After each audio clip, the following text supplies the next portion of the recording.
KEKE'S Kliffhangers are a series of non-related stories that are meant to leave you like, what? Like, what just happened?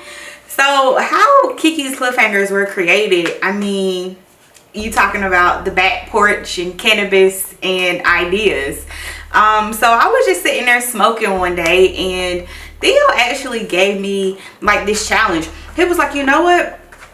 I challenge you to create, you know, something like some short films or whatever. And so I'm just sitting there and I'm smoking, and I'm like, you know what?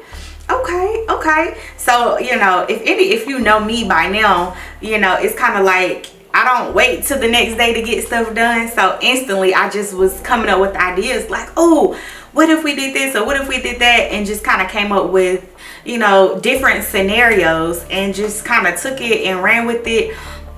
Just kind of decided that we wanted it to be really short, just a few minutes, just to kind of draw, you know, people in, create an audience.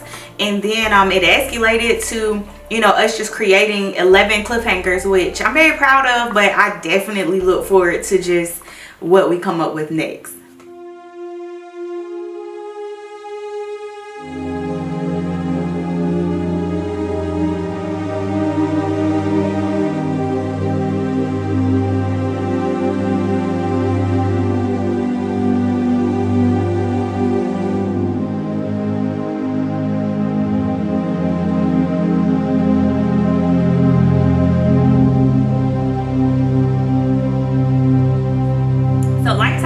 Pretty much it showed a young guy who got drunk with his friends and he killed his friends. He, you know, was the only one living after the accident, but it haunted him. So, you know, he pretty much just on the anniversary date, it was kind of just like a dream that he had of him and his friends drinking, and he was just kind of reliving that moment.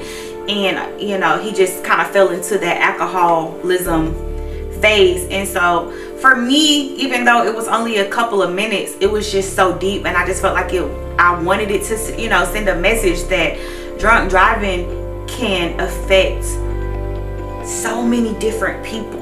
You know, we don't think about those moments, and I don't know, it touched me personally, and I just really hope that, you know, the audience was able to kind of just understand the message that we were sending behind it.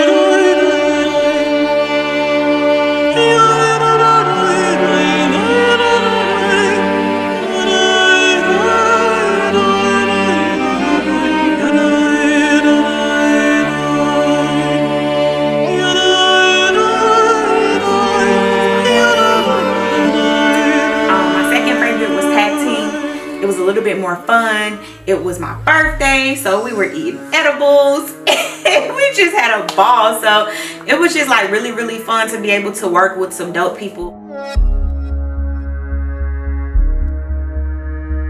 So my first shot that I really loved doing in tag team was the shot where I think the garage was going up and Theo had Brittany on his shoulder and he put her down.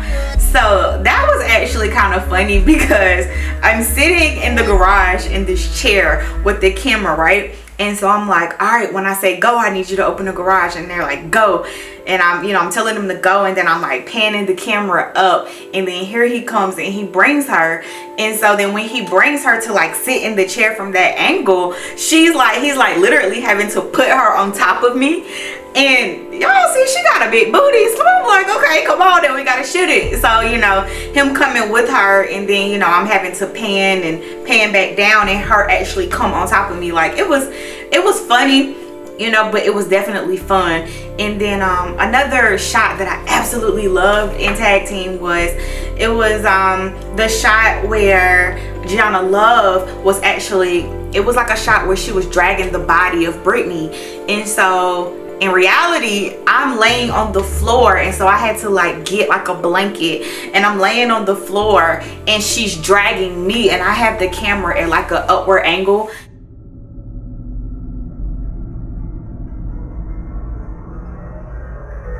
Getting that freaking lightning strike when the guys were running, it was funny because I just kept remembering like having to time the thunder and the lightning. And so as soon as the thunder hit, having to actually count and say, okay, hold on, give me 20 seconds and then I need y'all to run. So just being able to shoot like in a thunderstorm, to me, like thunderstorms are super dope. But below zero, we shot that one in the snow. It was a snowy day. As always, my family is like, let's work, let's do something. So we put our daughter out there and she executed it, man. It was freezing cold, like it literally felt like below zero, so that's why we titled it that. But to shoot out there in all of that snow, it was crazy because like it was snowing so hard. I remember shooting it and then like coming in the house to kind of like brush off for a few minutes, and then by the time we went outside, the footprints were gone. So it was kind of challenging, honestly, to shoot that one because it was like, you know, trying to move around in the snow with the camera. I'm clumsy. I think I kept kind of falling a little bit. Just seeing it come together was like mind-blowing for me.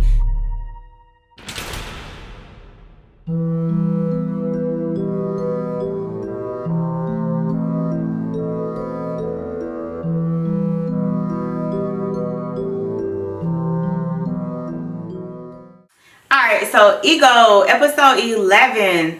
I absolutely love the actual, I guess, meaning behind Ego, because I never forget, like, Ego was kind of like real life for me. So I remember like going to a restaurant one night driving, and I don't know, like me and Theo had kind of like got into a disagreement or whatever about something, and I just remember like driving or riding on the passenger side, he's driving, and I just remember like thinking, what if we got in a car accident and he died and we're not like really talking to each other or really like getting along or whatever the case may be? Like, you know, is it really worth it? And the crazy thing is, like, after even thinking all of that, my ego like literally allowed me to still not say anything, still not apologize, still not, you know, decide to drop whatever pettiness was going on and just have a conversation.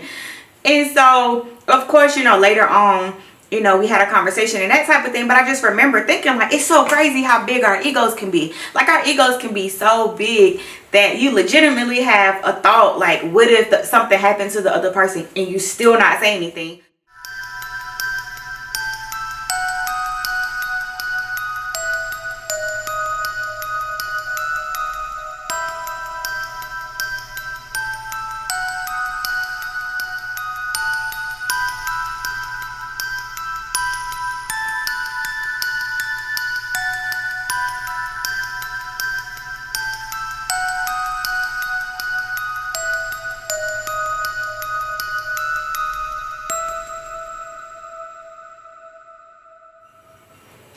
Season 2 of KEKE'S Kliffhangers is coming at you very, very soon. So, I tell you what, if you haven't watched Season 1 of KEKE'S Kliffhangers, the link to these cliffhangers, the playlist, will be dropped in this video.